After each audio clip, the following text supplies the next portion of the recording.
ورسوله صلى الله تعالى عليه وعلى آله وأصحابه وبارك وسلم. قال الله تعالى في الكلام: ألا بذكر الله تطمئن القلوب. صدق الله المولانا العظيم وصدق رسوله النبي الكريم، ونحن على ذلك من الشاهدين والشاكرين، والحمد لله رب العالمين. আলহামদুলিল্লাহ। সম্মানিত উপস্থিতি, আমরা শুরুতে মহান রব্বুল আলামিনের দরবারে শুকরিয়া আদায় করি যে মহান আল্লাহ তাআলা আমাদেরকে সুস্থ রেখেছেন, ভালো রেখেছেন। আমরা বেঁচে আছি, চলাফেরা করতেছি, দেখতে পাইতেছি, শুনতে পাইতেছি। এই নিয়ামতের শুকরিয়া আদায় করে শেষ করতে পারবো না। তারপরেও যতটুকু সম্ভব আল্লাহ আমাদেরকে জমান দিয়েছে, এই জমান দিয়ে আল্লাহর শুকরিয়া আদায় করি, সবাই করে আলহামদুলিল্লাহ।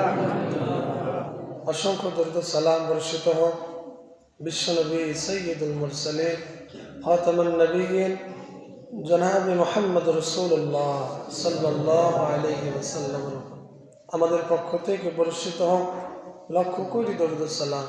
আল্লাহুম্মা সাল্লি আলাইহি, আল্লাহুম্মা বারিক আলাইহি, আল্লাহুম্মা আমিন। সম্মানিত হাজিরিন, আজকের জুমাদুল আখিরা মাসের আজকে দ্বিতীয় জুমা। আজকে আরবি 13 তারিখ 1447 হিজরি সাল। আজকের এই গুরুত্বপূর্ণ জুমায় আল্লাহ তাআলা আমাদেরকে যথাসময়ে, আজকে জুমার দিনে যথাসময়ে আল্লাহ তাআলা আমাদেরকে উপস্থিত হওয়ার সুযোগ করে দিলেন। আরেকবার বলি আলহামদুলিল্লাহ। আজকের সংক্ষিপ্ত সময় আমরা যে কথাগুলো শুনবো, আল্লাহ তাআলা এখান থেকে যাতে আমরা উপকৃত হতে পারি এমন কিছু কথা আল্লাহ তাআলা আমাদেরকে বলার, শোনার তৌফিক দান করুন, সবাই করে আমিন। যারা শুনতে পারবে না এবং যারা শুনবে, এই দুই ব্যক্তির মধ্যে, এই দুই ব্যক্তির তো কখনোই সমান না হয়। যারা আলোচনাটা শুনবে আর যারা শুনতে পারবে না, এই দুই ব্যক্তির মধ্যে কি যাতে সমতা না হয়। আমরা শোনার পরও যদি দেখা যায় যে শোনা না শোনা সমান, তাইলে যে শোনেই নেয় তার সমান হয়ে গেলাম, এরকম যাতে না হয়। কোরআনের ভাষায় আমা ইয়াস্তাবিল আ'মা ওয়াল বাসীর ওয়ালাজ যুলুমাতু ওয়ালান নূর ওয়ালাজ যিল্লু ওয়ালাল হারুর আমা ইয়াস্তাবিল আহইয়া ওয়ালাল আমওয়াত। কোরআন বলতেছে জীবিত মানুষ আর মৃত মানুষ কখনো সমান হতে পারে না, অন্ধকার এবং আলো কখনো সমান হতে পারে না, চক্ষুওয়ালা মানুষ আর অন্ধ মানুষ কখনো সমান হতে পারে না। ঠিক তেমনি ভাবে আজকের জুমার খুতবা যারা শুনবে, যারা শুনবে না, তারাও কখনো সমান যাতে না হয়, এরকম ভাবে আল্লাহ তাআলা আমাদেরকে এই খুতবা থেকে উপকৃত হওয়ার তৌফিক দান করুন, সবাই করে আমিন। সংক্ষিপ্ত সময়ে প্রথমে কোরআনুল কারীমের গুরুত্বপূর্ণ বিষয়। আমরা আলহামদুলিল্লাহ বাংলাদেশের মানুষ মোটামুটি সবাই সূরা ফাতিহা সবাই জানে, সূরাতুল ফাতিহা সবাই জানে। আলহামদুলিল্লাহ সূরা কি সবাই আমরা জানি, সবসময় শুনে শুনে এটা দেখা যায় যে ছোট বাচ্চা থেকে শুরু করে প্রায় বয়স্ক মানুষ, বিভিন্ন বয়সের মানুষ অন্যান্য কিছু না জানলেও সূরাতুল ফাতিহা, এই আলহামদুলিল্লাহ সূরা কি সবাই জানি। এই সূরাটা হচ্ছে কোরআনুল কারীমের সব থেকে দামি সূরা। সব থেকে কি সূরা? দামি সূরা। কোরআনে সূরা আছে 114টা। সূরা আছে কয়টা? 100। এই 114-র মধ্যে সবচেয়ে দামি সূরা কি? সূরাতুল ফাতিহা। এটা আমরা জানি, বলেন আলহামদুলিল্লাহ। এখন কোরআনুল কারীমে আয়াত আছে 6666 অথবা 6236। এই আয়াতের মধ্যে সব থেকে দামি আয়াত, সব থেকে দামি আয়াত আয়াতুল কুরসি। সব থেকে দামি আয়াতের নাম কি? আয়াতুল কুরসি। সব থেকে দামি সূরা, সূরা ফাতিহা মোটামুটি সবাই জানি, ঠিক কিনা বলেন? কিন্তু সব থেকে দামি আয়াত আয়াতুল কুরসি সবাই কি জানি? এখানে কিন্তু অনেকে জানে না। তাহলে সবচেয়ে দামি সূরাটা জানলাম, কিন্তু দামি আয়াতটা শিকার সৌভাগ্য হলো না। সব থেকে দামি সূরাটা পড়তে পারলাম, কিন্তু সব থেকে দামি আয়াত মাত্র একটা আয়াত। আয়াত কয়টা বলেন? মানে বেশি যে আয়াত সেটাও কিন্তু না। আয়াত কয়টা? একটাই আয়াত। এই আয়াতটা আমরা বারবারই বলার চেষ্টা করি যে জীবন তো চলে যাচ্ছে, আর অন্য তেমন কোনো শিখার যদি সুযোগ নাও হয়, আর কিছু শিখে না শিখে অন্তত আয়াতুল কুরসিটা মৃত্যুর আগে শিখি। অন্তত পক্ষে কমপক্ষে এখন কমসে কম আয়াতুল কুরসি মুসলমান হিসাবে এত বড় দামি জিনিস, অন্তত মৃত্যুর আগে আয়াতুল কুরসিটা শিখেই কবরে যায়। আল্লাহ কবুল করে সবাই করে আমিন। কারণটা কি? আয়াতুল কুরসির মধ্যে আল্লাহ তাআলা এমন কিছু কথা বলেছেন যেটা অন্য কোনো আয়াত, একটা আয়াতের মধ্যে পাওয়া যায় না। আয়াতুল কুরসির মধ্যে সবচেয়ে বড় বিষয় আল্লাহ তাআলার পরিচয় আল্লাহ তাআলা দিয়েছে। আল্লাহ তাআলা গুণবাচক 4টি নাম আয়াতুল কুরসির মধ্যে আছে। আল্লাহ তাআলা আরশের বর্ণনা এখানে আছে। কিয়ামতের দিন আল্লাহ তাআলা ছাড়া কোনো মানুষ কেউ শাফায়াত করতে পারবে না, আল্লাহ তাআলা এখানেই বলেছে। মানুষের যে ক্ষমতা নাই, সব কিছুর ক্ষমতার মালিক আল্লাহ তাআলা। আল্লাহ এই আয়াতের মধ্যে বলেছে। আয়াত কয়টা? একটা। এবং আল্লাহ তাআলার কুরসি, আল্লাহ তাআলার আসন, এই কুরসির কথা আল্লাহ তাআলা এখানে বলেছেন বিধায় এই আয়াতের নাম হয়েছে আয়াতুল কুরসি। বলেন সুবহানাল্লাহ। এজন্য একটা আয়াতে এত কিছু। সব থেকে দামি সূরাটা শিখলাম, ইনশাআল্লাহ যারা পারি আলহামদুলিল্লাহ শুধু শুদ্ধ করে নেব, কিন্তু যারা পারি না নিয়ত করে নেই যে মৃত্যুর আগে বেশি কিছু না শিখতে পারলেও আয়াতুল কুরসিটা শিখেই আমি কবরে যাব, এরকম নিয়ত করেন, দেখবেন যে আল্লাহ কাজটাকে সহজ করে দিবে। সুবহানাল্লাহ, সুবহানাল্লাহ।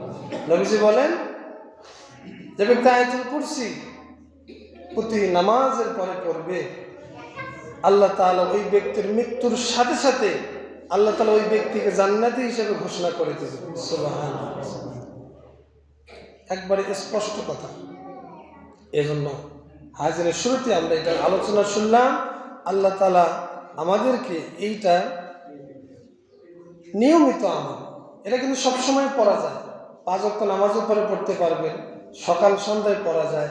বিপদে আপদে কষ্টে আছেন পড়তে পারবেন, যে কোনো ভয় ভীতি আছে পড়তে পারবেন। এমনকি আমরা তো ঝাড়ফুঁক করি, এই আয়াতুল কুরসি পড়েও ঝাড়ফুঁক করতে পারবেন। সুবহানাল্লাহ। বহুমুখী কাজ। একটা জিনিসে যদি বহুমুখী কাজ থাকে, বোঝা যায় যে কাজটা আসলেই মূল্যবান, দামি। আল্লাহ তাআলা আমাদেরকে বোঝার তৌফিক দান করেন, সবাই করে আমিন। এরপরে যাদের আয়াতুল কুরসি মোটামুটি জানা আছে, চেষ্টা করবেন আরেকটা গুরুত্বপূর্ণ আয়াত, কোরআনুল কারীমে সব থেকে বড় সূরা সূরাতুল বাকারা শেষের 2 আয়াত।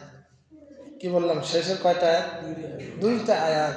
এই 2টা আয়াতের মধ্যে যারা পড়তে পারেন পড়ে দেখবেন সুন্দর আলোচনা। আল্লাহ তাআলা এখানে ঈমানের বিষয়গুলো নিয়ে আসছেন, আল্লাহর কথা আছে। মাত্র 2টা আয়াত, কিন্তু আলোচনা ব্যাপক। আল্লাহ তাআলার কথা, নবীদের কথা, তার কিতাব সমূহের কথা, পরকালের কথা, দুনিয়ার কথা, তাকদীরের কথা, এরকম বিভিন্ন আলোচনা আল্লাহ তাআলা এই আয়াত 2-এর মধ্যে করেছে। শেষের দিকে আল্লাহ তাআলা মানুষ কিভাবে আল্লাহ তাআলার কাছে চাইবে। আমরা তো আল্লাহ তাআলার কাছে চাইতে পারি না, কিভাবে চাইব? কিভাবে চাইলে আল্লাহ তাআলা কবুল করবেন? কিভাবে চাইলে আল্লাহ তাআলা সেই দোয়া কখনো ফিরান না? এই দোয়া আল্লাহ তাআলা নিজেই তার কোরআনে সূরাতুল বাকারার সর্বশেষ আল্লাহ তাআলা শিখাই দিয়েছেন। সুবহানাল্লাহ। তাহলে আল্লাহ তাআলাকে যেন চাওয়ার মতো চাইতে পারি, ডাকার মতো ডাকতে পারি, অবশ্যই অবশ্যই বান্দার ডাকে আল্লাহ তাআলা সাড়া দিবেন। বলেন সুবহানাল্লাহ। এই যে আল্লাহকে কিভাবে চাইব, কিভাবে দোয়া করব, কিভাবে গুনাহ মাফ চাইব, কোরআনুল কারীমের সূরাতুল বাকারার শেষের আয়াত, রব্বানা লা তুআখিযনা ইন নাসিনা আও আখতানা রব্বানা ওয়া লা তাহমিল আলাইনা ইসরান কামা হামালতাহু আলাল লাযিনা মিন ক্বাবলিনা রব্বানা ওয়া লা তুহাম্মিলনা মা লা তাকাতা লানা বিহি ওয়াফু আন্না ওয়াগফির লানা ওয়ারহামনা আনতা মাওলানা ফানসুরনা আলাল কওমিল কাফিরিন। আল্লাহ কবুল করুন, সবাই পড়ে আমিন। অনেকে দেখা যায় যে আয়াতুল কুরসি মুখস্থ আছে, এটাও অনেকে আমল করে, নিয়মিত আমল করে, ঘুমানোর সময় এটা অনেকে আমল করে। তাদের জন্য যদি আরো সম্ভব হয়, তাহলে কোরআনুল কারীমের সূরাতুল হাশরের শেষের 3টা আয়াত, কি বললাম, সূরাতুল হাশরের শেষে 3টা আয়াত যদি কোনো বান্দা পড়তে পারে, সকালে যদি কোনো বান্দাবান্দি পড়ে, তাহলে আল্লাহ তাআলা ঘোষণা দিয়ে দেন 70,000 রহমতের ফেরেশতা ওই ব্যক্তির জন্য সারাদিন দোয়া করতে থাকে। সুবহানাল্লাহ। আবার যদি সন্ধ্যাবেলায় পড়তে পারে, তাহলে সারা রাত 70,000 রহমতের ফেরেশতা তার জন্য গুনাহ মাফ চায়, রহমতের দোয়া করে। সুবহানাল্লাহ, সুবহানাল্লাহ। আচ্ছা বলেন তো, ফেরেশতাদের তো কোনো গুনাহ নাই, সেই ফেরেশতারা যদি আল্লাহ তাআলার কাছে কিছু চায়, আল্লাহ কি কবুল করবে কিনা? আমাদের তো গুনাহ আছে, কিন্তু ফেরেশতারা তো নিষ্পাপ। ফেরেশতারা যদি দোয়া করে, 1 2 না, 70,000। খালি চিন্তা করে দেখেন, 70,000 ফেরেশতা। আপনি একবার করে বসে আছেন, আপনি আপনার কাজে ব্যস্ত, কিন্তু 70,000 ফেরেশতা আপনার জন্য এখন রহমতের দোয়া সারাদিন করতে থাকবে। আপনি কাজ করলেন একবার, আর ফল পাইতেছেন সারাদিন। এটাকে ছোট মনে করা, হেলায় খেলায় আমল না করা, গুরুত্ব না দেওয়া কখনোই বুদ্ধিমানের কাজ হতে পারে। আল্লাহ কবুল করুন, সবাই করে আমিন। এরপরে আরেকটা গুরুত্বপূর্ণ বিষয়, মোটামুটি এটা কোরআনের বাইরে, কোরআনের ভিতরে এতক্ষণ থেকে বললাম। এবার হাদিসে আসেন। হাদিসের মধ্যে ইস্তেগফারের আলোচনা আছে। কিসে আলোচনা আছে? ইস্তেগফার। একবারে ছোট ইস্তেগফার আমরা জানি, আস্তাগফিরুল্লাহ, আস্তাগফিরুল্লাহ। এটা আমরা নামাজে পড়ে বিভিন্ন সময় পড়ি। আরেকটু যদি বড় করা যায়, তাহলে আস্তাগফিরুল্লাহ রাব্বি মিন কুল্লি যানবি ওয়া আতুবু ইলাইহি ওয়া লা হাওলা ওয়া লা কুওয়াতা ইল্লা বিল্লাহিল আলিয়্যিল আযীম। এটা এভাবেও বলা যাবে, আস্তাগফিরুল্লাহাল্লাযী লা ইলাহা ইল্লা হুয়াল হাইয়ুল কাইয়্যুম ওয়া আতুবু ইলাইহি ওয়া লা হাওলা ওয়া লা কুওয়াতা ইল্লা বিল্লাহিল আলিয়্যিল আযীম। এরকম ইস্তেগফার, ছোট ছোট ইস্তেগফার হাদিসে অনেক পাওয়া যায়। কিন্তু যত ইস্তেগফার হাদিসে আছে, প্রায় লক্ষাধিক হাদিস। হাদিসের সংখ্যা কত বলেন তো? লক্ষাধিক হাদিস। কিন্তু এই লক্ষাধিক হাদিসে যত ইস্তেগফারের বর্ণনা দেওয়া হয়েছে, তার মধ্যে নবীজি সর্বশ্রেষ্ঠ ইস্তেগফার বলেছেন সাইয়্যিদুল ইস্তেগফার। বলেন সুবহানাল্লাহ। ইস্তেগফারের নাম কি? সাইয়্যিদুল ইস্তেগফার। এটা অনেকেই নামটার সাথে পরিচয় আছে। অনেকে আমল করে, কিন্তু আবার অনেকে করে না।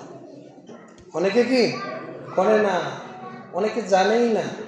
না জানলে আমল করবে কি? অথচ জিন্দেগি শেষ, এই দুনিয়ার এই রং তামাশায় ব্যস্ততায় কাজে কর্মে জীবন পার হয়ে যাচ্ছে। ইসলামের একটা বড় ইস্তেগফার এবং সব থেকে দামি ইস্তেগফার, যেটার মাধ্যমে গুনাহ মাফ হবেই, রাসূল গ্যারান্টি দিয়েছেন।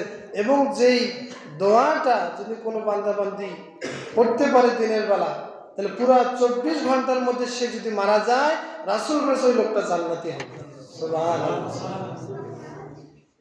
নাম কি? সাইয়্যিদুল ইস্তেগফার। সাইয়্যিদুল ইস্তেগফার অত্যন্ত দামি একটা দোয়া। মানুষ যদি চেষ্টা করে, এগুলো কোনো বিষয় না। ছোট ছোট বাচ্চারা কোরআনে হাফেজ হয়ে যাচ্ছে অল্প সময়, অনেকে 6 মাসে হাফেজ হয়, 1 বছর হচ্ছে, 2 বছর হচ্ছে, 3 বছর হচ্ছে। কি কারণ? পুরো কোরআন মুখস্থ করতেছে।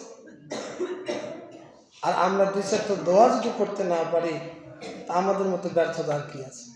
এজন্য অন্তত এটা পড়ার চেষ্টা করবেন, সাইয়্যিদুল ইস্তেগফার। আল্লাহুম্মা আনতা রাব্বি লা ইলাহা ইল্লা আনতা খালাকতানি ওয়া আনা আবদুকা ওয়া আনা আলা আহদিকা ওয়া ওয়া'দিকা মাসতাতা'তু আউযু বিকা মিন শাররি মা সানা'তু আবু'ু লাকা বিনি'মাতিকা আলাইয়া ওয়া আবু'ু বিযামবি ফাগফিরলি ফাইন্নাহু লা ইয়াগফিরুয যুনুবা ইল্লা আনতা। আল্লাহ কবুল করুন, সবাই পড়ে আমিন। একদিনই যে আপনার পুরোটাই হয়ে যাবে এটাও কিন্তু না। আপনি শুরু করেন না, আপনি তো শুরুই করেন না। আপনি শুরু করেন অল্প অল্প করেই যদি আপনি চেষ্টা করতে পারেন, আজকে অল্প করলেন, কালকে অল্প, একদিন দেখা যাবে শেষ হবে কি না। ইখলাস যদি থাকে, চেষ্টা যদি সর্বোচ্চ করি, এরকম একটা কেন 100টাও ইস্তেগফার করা যায়। আল্লাহ তাআলা বোঝার তৌফিক দান করেন সবাই করে আমিন। এবং সর্বশেষ আমি একটা বিষয় তাগিদ দেবো, সেটা হচ্ছে আমরা অনেকেই জানাজায় যাই, আপনজন মারা যায়, কে কখন মারা যায় সেটাও আমরা জানি না। যখন আপনজন মারা যায় আমরা জানাজায় যাই, দোয়া করার জন্যই কিন্তু যাই, কিন্তু দেখা যায় জানাজার দোয়াটাই অনেকে জানে না। আসলে নেই বলে হয় কি না, জানাজায় যাচ্ছি, তা আপনি জানাজায় গেলেন দোয়া করার জন্য, তো দোয়াই জানেন না, কি দোয়া করবেন? বসে থাকা ছাড়া তো কোনো কাজ নেই, ঠিক কিনা বলেন? ইমাম সাহেব তো সামনে থাকবে, আপনি পিছনে আছে, তো পিছনের থেকেও তো আপনার কিছু দায়িত্ব আছে না নেই বলেন? তো জানাজারও তো একটা দোয়া আছে, এই দোয়াটাও তো আমরা অনেকে জানি না। এই জন্য এটাও একটা গুরুত্বপূর্ণ বিষয়। মুসলমান হিসাবে কত জানাজা আমাদেরকে আমরা গেছি, এবং আরও আল্লাহ সুযোগ দিলে যাইতে হবে, যাব, সওয়াব আছে। তা জানাজায় যে কি করবো, দোয়াই তো জানি না, এটা কি লজ্জার বিষয় হয় কি না? তা আমি মনে করি আমার এই জামাতের বাসীর মধ্যে সবাই সচেতন। এত বোকা লোক এই সমাজে বাস করা আমার মনে হয় যেটা কখনোই ঠিক হবে না। জানাজায় যাচ্ছি আর জানাজার দোয়াটাই তো জানি না, তা কি বলবো? ওখানে কি শুধু দাঁড়াই থাকবো? আপনি চেষ্টা করেন, চেষ্টা করার পরেও যদি ঘাটতি থাকে, ভুল হতে পারে অনিচ্ছায়, সেটা আল্লাহ মাফ করে দিবেন। আপনি তো চেষ্টাই করেন না, আর আল্লাহকে যা বললাম যে আল্লাহ আমি তো জানি না কি করছে, তো জানেন না, আপনি তো চেষ্টাও করেন নাই। আল্লাহ তো আপনাকে সুযোগ দিয়েছে, আপনি চেষ্টা করেন। এজন্য সর্বশেষ যেটা আমি তাগিদ দিলাম সেটাই হচ্ছে জানাজার এই দোয়া। অনেক দোয়া আছে কিন্তু, তো অন্তত আপনি একটা করেন, আল্লাহুম্মা গফির লি হাইয়িনা ওয়া মাইয়িতিনা ওয়া শাহিদিনা ওয়া গায়িবিনা ওয়া সগীরিনা ওয়া কাবীরিনা ওয়া যাকারিনা ওয়া উনসানা আল্লাহুম্মা মান আহইয়াইতাহু মিন্না ফাআহইহি আলাল ইসলাম ওয়া মান তাওয়াফফাইতাহু মিন্না ফাতাওয়াফফাহু আলাল ঈমান। মোটামুটি সহজ, মোটামুটি কি সহজ। আর এই দোয়ার শুধু জানা যায় না, আপনি সবখানে পড়তে পারবেন। আর এই দোয়ার ভিতরে আল্লাহ তাআলার কাছে অনেক কিছু চাওয়া হয়, আমরা তো বুঝি না। আল্লাহুম্মা গফির লি হাইয়িনা, হে আল্লাহ আপনি মাফ করে দেন। কাকে মাফ করবেন? হাইয়িনা, যারা জীবিত আছে। ওয়া মাইয়িতিনা, যারা মৃত, মারা গেছে, কবরবাসী হয়ে গেছে, আপনি তাদেরকে মাফ করে দেন। আল্লাহুম্মা গফির লি হাইয়িনা ওয়া মাইয়িতিনা ওয়া শাহিদিনা ওয়া গায়িবিনা, উপস্থিত অনুপস্থিত, যারা উপস্থিত আছে এবং যারা উপস্থিত নাই তাদেরকেও মাফ করে দেন। সগীরিনা ওয়া কাবীরিনা, ছোটদেরকেও মাফ করে দেন, বড়দেরকেও মাফ করে দেন। যাকারিনা ওয়া উনসানা, পুরুষদেরকেও মাফ করে দেন, নারীদেরকেও মাফ করে দেন। আচ্ছা বলেন তো, উপস্থিত অনুপস্থিত, নারী পুরুষ, ছোট বড়, জীবিত মৃত, আমরা সবার জন্য মাফ চাচ্ছি। বাদ গেল কে? বাদ গেছে কিছু? সুবহানাল্লাহ বলবেন না? একটা আয়াতের মধ্যে আল্লাহ তাআলা এমন ভাবে দোয়া শিখাই দিয়েছেন, সাজাই দিয়েছেন, যে একটা আয়াতে পৃথিবীর তাম মানুষের জন্য দোয়া হয়ে যায়। সুবহানাল্লাহ। অথচ আমরা জানি না, আমরা কি জানি না? দুনিয়ার সব হিসাব বুঝি, কোথায় গেলে লস হয়, কোথায় গেলে লাভ হয়, সবই বুঝি। আর ইসলামের ব্যাপারে আসলে চাইলে তো মৌলবীদের কাজ। মৌলবীরা তো অনেক কিছু করবে, কিন্তু অন্তত পক্ষে মুসলমান হিসাবে কিছু তো অন্তত দায়িত্ব আছে না নেই বলেন? আছে কি না? একবারে তো একবারে জানি না এরকম থাকার কোনো সুযোগ নাই। বর্তমানে অনেক সুযোগ শেখার, আমরা অন্তত এই প্রয়োজনীয় দোয়াগুলো অন্তত শিখি। আরও দোয়া আছে জানাজার। আরেকটা গুরুত্বপূর্ণ দোয়া, কোনো ব্যক্তির জন্য আপনি যদি বিশেষভাবে দোয়া করতে চান, আল্লাহ তাআলা এত সুন্দর একটা দোয়া শিখিয়ে দিয়েছেন। আল্লাহুম্মা গফির লাহু ওয়ারহামহু ওয়াআফিহি ওয়াআফু আনহু ওয়াকরিম নুজুলাহু ওয়াওসি' মুদখালাহু ওয়াগসিলহু বিল মা'i ওয়াস সালজি ওয়াল বারদ ওয়াবদিলহু দারান খায়রাম মিন দারিহি ওয়া যাওজান খায়রাম মিন যাওজিহি ওয়াদখিলহুল জান্নাহ ওয়াআইযহু মিন আযাবিল কবরি ওয়া আযাবিন নার। বলেন আল্লাহুম্মা আমিন। এটা বিশেষ করে একজন ব্যক্তিকে কেন্দ্র করে দোয়াটা না। আপনার যদি কোনো ব্যক্তির ব্যাপারে দোয়া করতে মন চায়, আপনি এই দোয়াটা পড়েন। একটা ব্যক্তির জন্য সবচেয়ে যত সুন্দর দোয়া হইতে পারে, আমার নিজের ভাষায় বলতে গেলে ভুল হবে, কিন্তু যখন আপনি সরাসরি হাদিসকে কোট করে এই দোয়াটা পড়বেন, আমার মনে হয় আমার যত পড়া আমি পড়ছি, সব থেকে সুন্দর দোয়া কোনো মৃত মানুষের জন্য এই দোয়াটা, আল্লাহুম্মা গফির লাহু ওয়ারহামহু ওয়াআফিহি ওয়াআফু আনহু ওয়া আকরিম নুজুলাহু। এই পুরো দোয়াটাই অত্যন্ত চমৎকার একটি দোয়া। আল্লাহ তাআলা আমাদের সবাইকে কবুল করেন, সবাই করে আমিন। যে কথাগুলো বললাম, আল্লাহ তাআলা সর্বপ্রথম আমাকে, আমাদের সবাইকে আল্লাহ তাআলা আমলের তৌফিক দান করেন, সবাই করে আমিন। ওয়া আখিরু দাওয়ানা আলহামদুলিল্লাহি রাব্বিল আলামিন। যারা সুন্নাত পড়েন নাই পড়েন ইনশাআল্লাহ।